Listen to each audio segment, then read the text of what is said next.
আমি মেয়ের নামটা নিতে পারবো না কেন? মেয়েটা আমার ছোট্টবেলা থেকে লড়াই করতো তার নামের জন্য, তার পাশে যেন অনেক ডিগ্রি থাকে।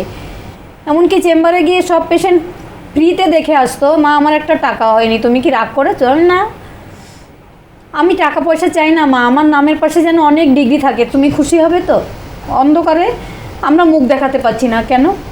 আমরা তো লজ্জিত নই এক ফোঁটাও, আমরা তো সেই গর্বিত বাবা মা যারা মেয়ের জন্য গর্ববোধ করতে পারবে। আমার তো সেই সন্তান, যে সন্তানকে নিয়ে আমাদের গর্ববোধ ছিল, এখনও আছে, আগামীতেও থাকবে। তাহলে আমরা কেন তার নামটা নিতে পারবো না? তার নাম নিতে না পারাটাও একটা অপরাধ। আমি সবসময় এই অপরাধ বোধে ভুগি যে আমি মা তুই চলে গেলি, তোর নামটাও নিতে পারি না।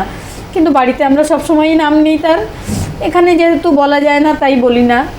কিন্তু এটা নিয়েও আমার সরকারের কাছে আবেদন থাকবে যে কেন আমরা মেয়ের নাম নিতে পারবো না।